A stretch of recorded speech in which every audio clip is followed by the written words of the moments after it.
So we're doing things that nobody's ever seen before. The country is really in great shape.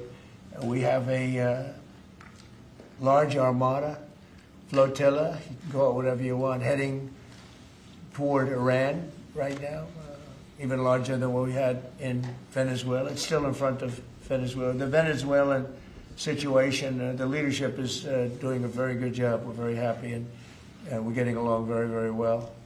And we're inviting countries of the world very shortly. They're going to be starting to take the oil. We're going to be heading that with the country, and it's worked out really well. We're now sending actually a larger number of ships to Iran, and hopefully we'll make a deal. If we do make a deal, that's good. If we don't make a deal, we'll see what happens.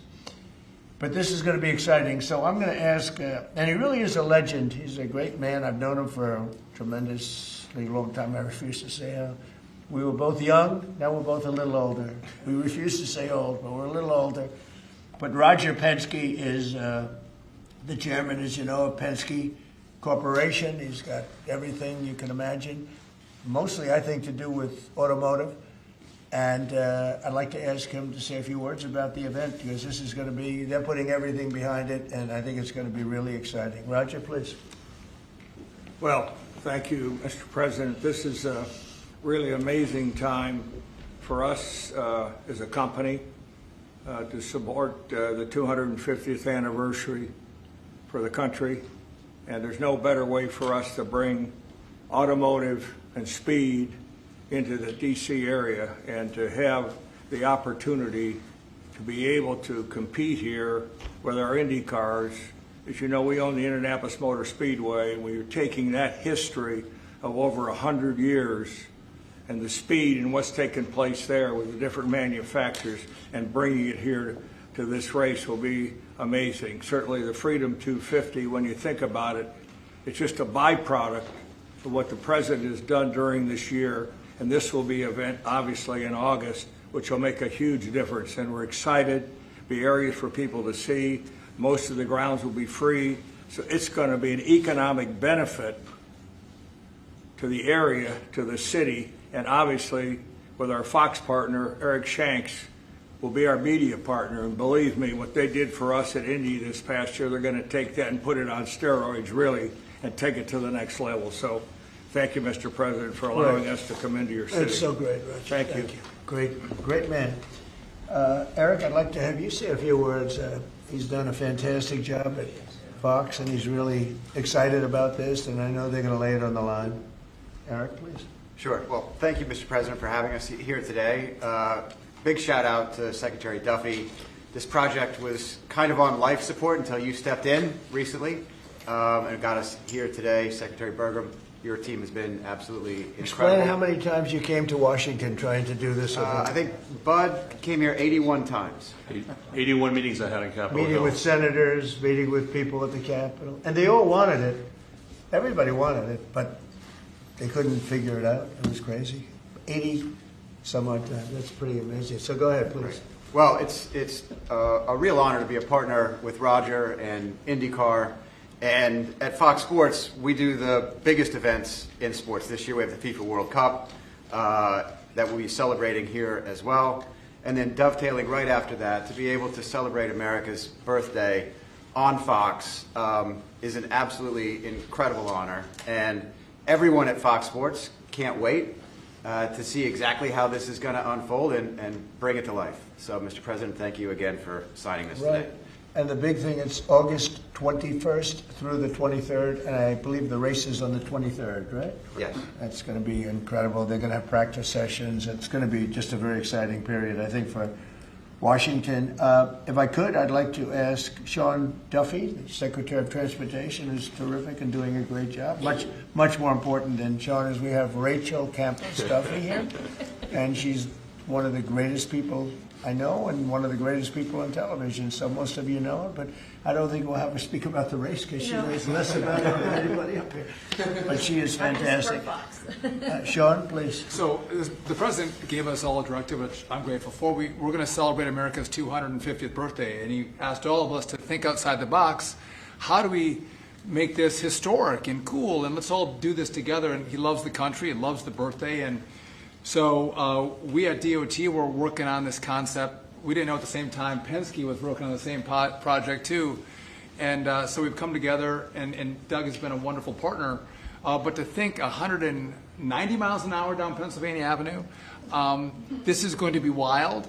The last time we had a race in the capital city, Bud, was when? 1801, Thomas Jefferson with a horse race. A horse race in 1801, Mr. President. Now we're going to do a real race. That's so great. That's such a great. So listen, this doesn't happen. You know, we just don't come in and ask the president to sign. There's a lot of work that goes into this, as you can tell. Bud and my chief of staff Pete all had a lot of meetings on the Hill. We couldn't be more excited about this.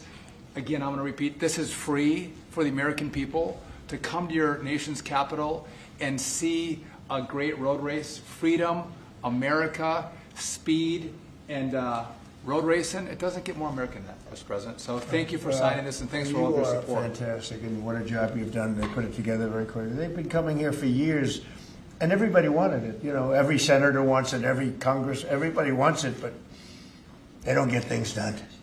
Only Mr. President. Trump gets things done. We didn't have 89 meetings. We had maybe a half a meeting. I think this is probably about a half a meeting. I'd like to thank Pete Meacham for the great job you've done representing us, and Luke Bunting. These are two young people that work with us, and they've really been fantastic. I'd like to ask Doug Burgum to say a few words. He's very much involved through his position of interior, because a lot of the space is interior. He sort of has, I think he's the largest landlord anywhere in the world by far.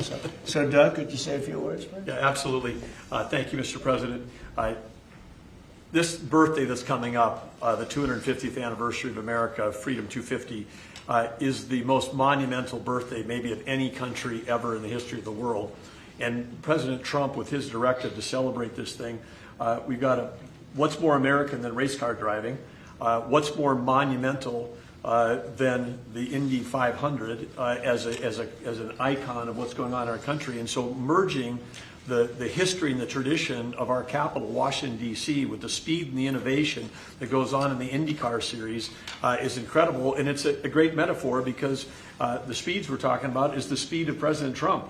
I want to reiterate, there weren't 81 meetings with the Trump administration. I think they called President Trump. He got Sean and I going, and that was like from Saturday till now, we have a race. 1 week. 1 week we have a race, as opposed to like 4 months of talking. So I think there's also a metaphor here about President Trump, who's an incredible sportsman. He's an athlete himself, but he loves sports. And so whether it's soccer, UFC, the football draft, NFL football draft coming, IndyCar, and all the teams that he hosts here. I mean, to any American who loves sports, you ought to love this president, because he's bringing professional sports to our capital. And again, August 21st to 23rd, you talk about the economic impact. By the time all those reporters get done telling the story, there's not going to be a hotel room available in this city on that weekend, because everybody's going to want to be here. Right. People that maybe have wanted to see an IndyCar race their whole life are now going to have an opportunity to come to their capital, celebrate 250, and see an IndyCar race for free. And they're going to be able to see it on the National Mall. And wherever you put down your lawn chair and watch this race for free, you're going to be staring at the Washington Monument, the Lincoln Memorial, the Jefferson Memorial. And I'm sure there's going to be fireworks this weekend, too. I'm sure of that. And if you need a permit, you can get one from Interior. So anyway, it's absolutely incredible. And congratulations to Sean, the Penske organization, Fox Sports, everybody for putting together. This is going to be a great celebration for America. Thank you very much. And you're doing a fantastic job. Could I just ask Bud Danker, who's the president of Penske Corporation, to say a few words, please? Well, thank you, Mr. President. You know, Eric Shanks and I from Fox had this dream, and just last July, and could it ever be possible to bring a race to our nation's capital to celebrate our country's history? And everybody said there's no way. It's impossible. How do you put a race on at 190 miles an hour in a city like Washington, D.C.? I came here, I walked this area for a while, I found a racetrack on the Capitol grounds, up against a lot of meetings, and couldn't get the kind of support we need. So within a week, Secretary Duffy and we put this together with the president, didn't we? And now we have a race here on our city property, on the national properties, that is going to celebrate America. The word free shouldn't be overridden, because we are going to have a free event here. People come out and celebrate our country's history. I also want to thank Mayor Bowser. She has been a great partner in this process as well, too. So I know, Mr. President, she's a great supporter of what you've done here in the city as well, too, and we thank her for this. But we're going to have an amazing event. We're going to make everybody in this country proud. We want everybody to come out for free and enjoy this and celebrate our country the way it should be here in the nation's capital. Thank you, Mr. President. And I said, pick the best site. It's very important. Pick the best site. Don't go for second or third because there are a lot of different routes. I said, pick, even if it's more difficult to get approved, pick the absolute best site. And they were actually looking at another site, and when I said that, they said, well, the best site is this site, the site we're doing. I said, let's take a look at it, and we think it's the best site too. It's actually better than the original site they were looking at. But if we're going to do it, we want to do it right. So this is going to be something in terms of the road width, the crowds, and everything else that we can all. The best site, one of the best sites I've ever seen, actually, and it'll be beautiful. So I'm going to sign this, and if you have any questions on this subject, that'd be great. We just named a new Fed chairman today. You know that? He's a central casting. He's like Roger Penske, central casting. You know him, Roger? Very good guy.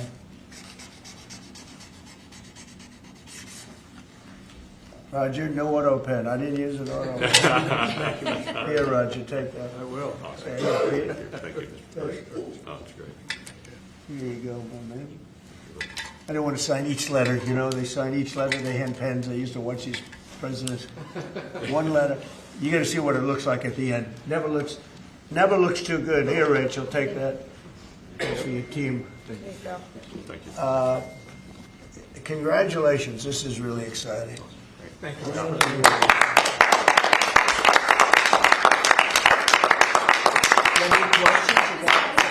Fed chair nominee, since you just brought it up, did Kevin Warsh commit to you that he will push to cut interest rates if he is confirmed? No, but we talk about it, and I've been following them, and I don't want to ask him that question. I think it's inappropriate, probably. It probably would be allowed, but I want to keep it nice and pure.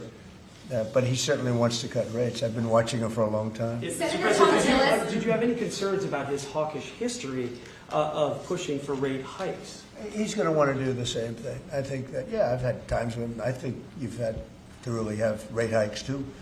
But he's very smart, very good, strong, young, pretty young, and I think he's going to do a good. I mean, he was the central casting guy that people wanted.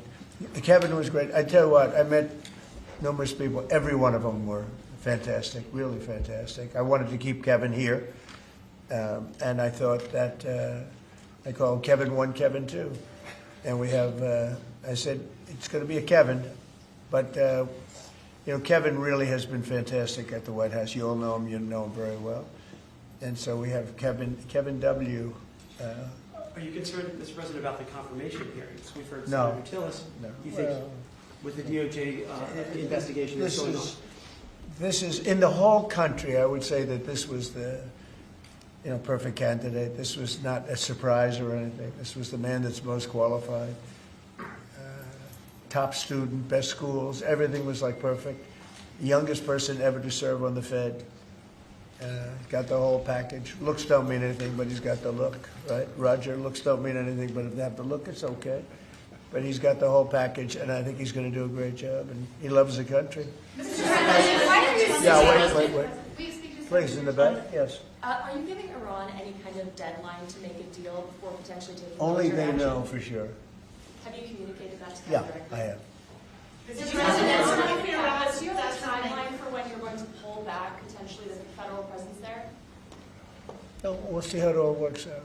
They have to float someplace. They might as well float near Iran. But it's a rough situation going on. So I stopped 837 people, as you know, last week from being hung. They were going to hang 830. It was all set.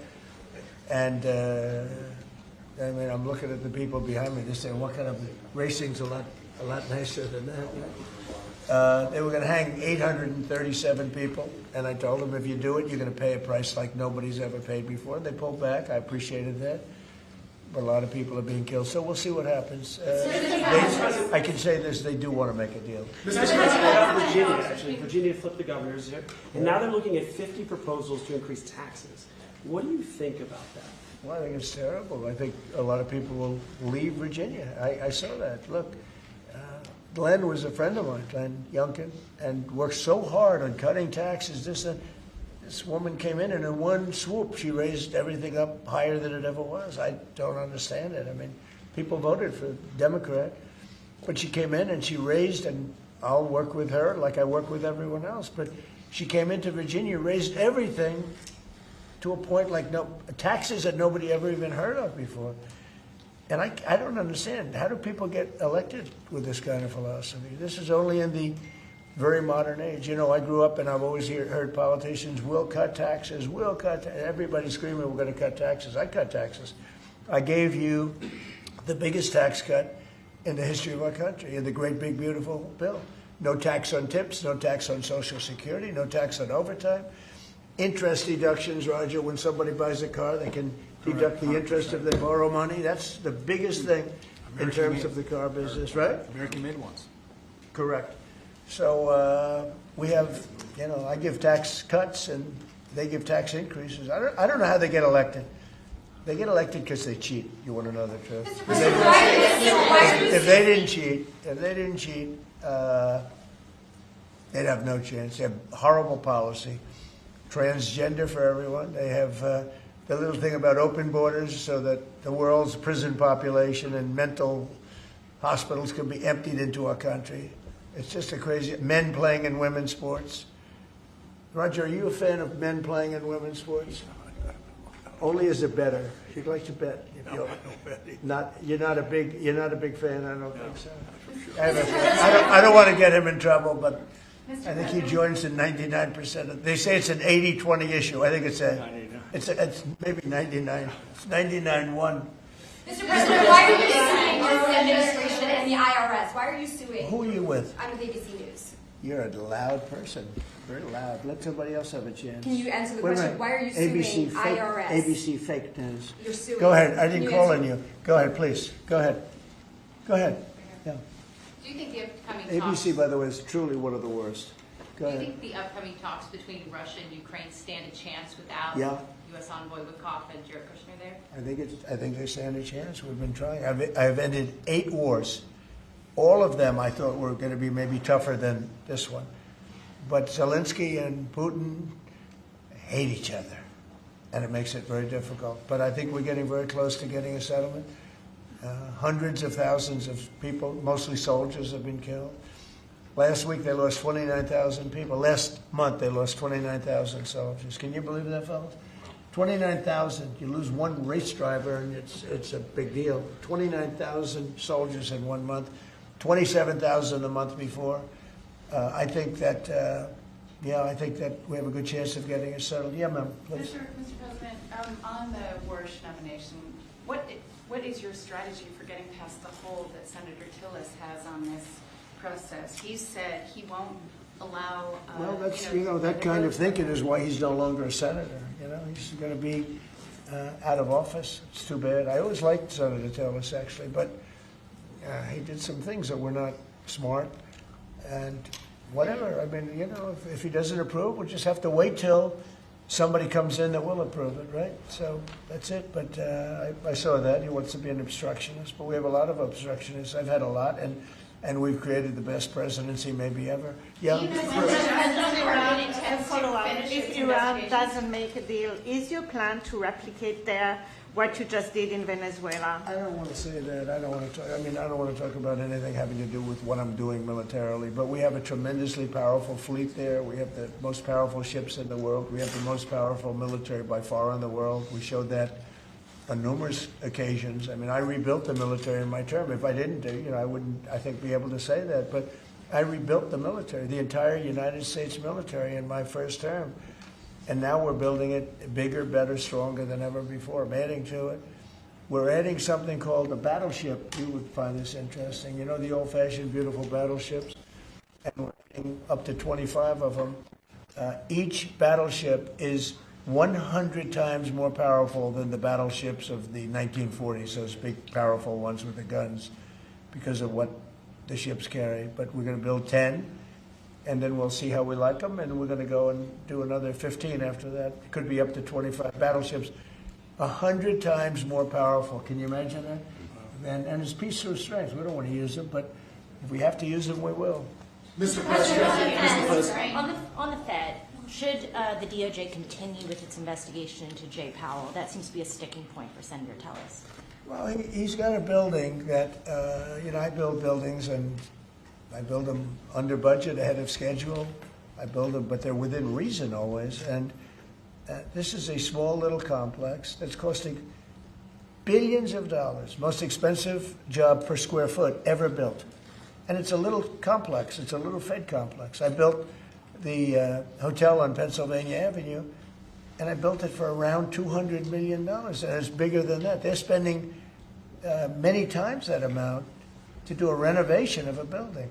I've heard numbers as high as $4 billion. $4 billion to build a building. I could have renovated that building and fixed it up, made it beautiful for $25 million. They're going to spend close to $4 billion on it. So it's either gross incompetence or it's theft.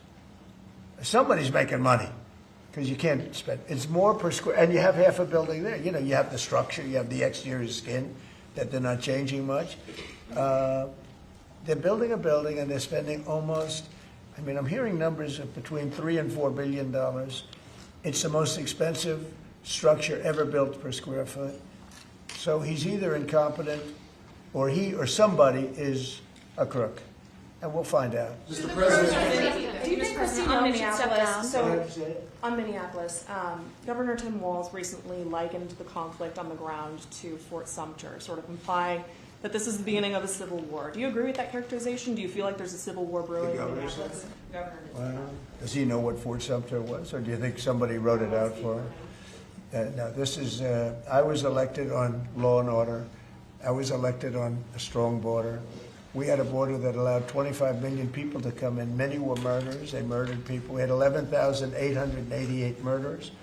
We had prisons, including Venezuela, but Venezuela opened its prisons. So did the Congo. The Congo in Africa opened its prisons and dumped people into our country. Many countries did that. I would have done that if I were leading a country. I would have dumped the prisoners into our country. We had open borders.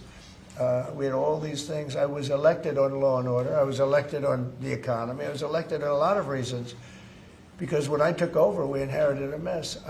Prices were too high. Inflation was the highest it was in 48 years. I say ever, but the media always corrects me by saying it's only 48 years. I think 48 years almost sounds worse. But when I was elected to do a job. And one of the big things I was elected to do is law and order.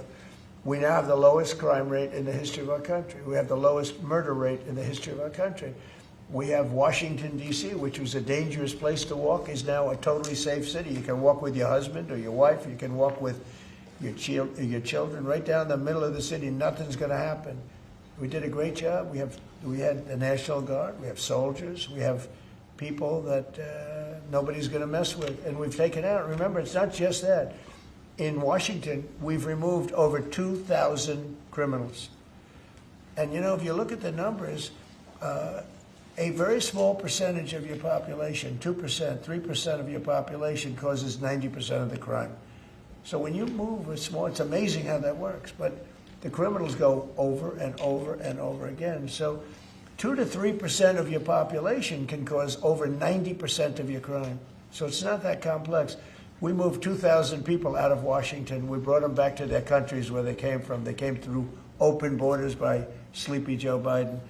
And I will tell you, Washington is safe. If you look at New Orleans, as you know, we went there about 4 weeks ago. I was with the mayor of New Orleans last night. He was at the premiere, and she was at the premiere. She was great. I believe she's a Democrat. She came over. She thanked me so much. She said crime is down more than 50% in just a few weeks. And you couldn't even walk down the street in New Orleans. It's so bad. And now they let us in there, and she is thanking me so much, so profusely. She was great last night. I'd do that if I were a Democrat. I'd say call Trump in, let them do what they do. But we remove people, criminals, from the cities, and they become safe cities. If you look at Minnesota, Minneapolis, we have crime down there because we took out thousands of people, despite all the mess and everything else. But do these people really want to have rapists? Do they really want to have drug dealers and people from prisons and murderers? Do they really want to have them in the community? It's really insurrectionists and agitators, and they're paid. And you can tell a lot of reasons. Number one, they're professionals, you know, with their mouth. But they're also, you look at the signs. The signs are all professionally made. They have signs that are gorgeous. In fact, I want to get the sign because I need a lot of signs for different things. And I want to find out whoever does their signs, they do a beautiful job. You know, everybody has this beautiful sign with brand new wood. It's like leather panels. They have a leather handle on the bottom. These are not people these are people that are handed signs, and we know pretty much, we're getting very close to it, but we know pretty much who's funding this stuff. These are paid insurrectionists, paid troublemakers. But I was elected by a landslide. I won every swing state. I won the popular vote by a lot. I won everything. And I was elected by a landslide on law and order and on strong borders. We had a border that was so bad, so open, where 25 million people came in over a period of 4 years, and now nobody comes in. Nobody even tries to come in. And I can only say, I think we'll say it very plainly, elections have consequences. The people want law and order. And we have a silent majority. You know, we have a silent majority of people. They don't go and riot and everything else, but they like what we're doing. They like having a safe city. I get calls every single day. Every person I see working in the White House, people I don't know, many people work here, and they say, I'd like to thank you, sir. Why? You've made Washington so great. We walk to work. They walk to work. You people know it very well. You walk to work now. You used to take an Uber or a taxi or something, and you even felt like in danger there. Every person in this building, I mean, virtually every time I see somebody, they thank me. Because a year and a half ago, they lived in hell, and now they can walk to work, and they're totally safe. Nothing's going to happen. And if anything did happen, the person that did it would be living in hell for a long period of time. Thank you very much, everybody. Thank you, our reporters. You guys keep moving out. Thank you very much. Thank you, press. Thank you, press. Thank you. Keep moving, guys. Thank you. Thank you, guys.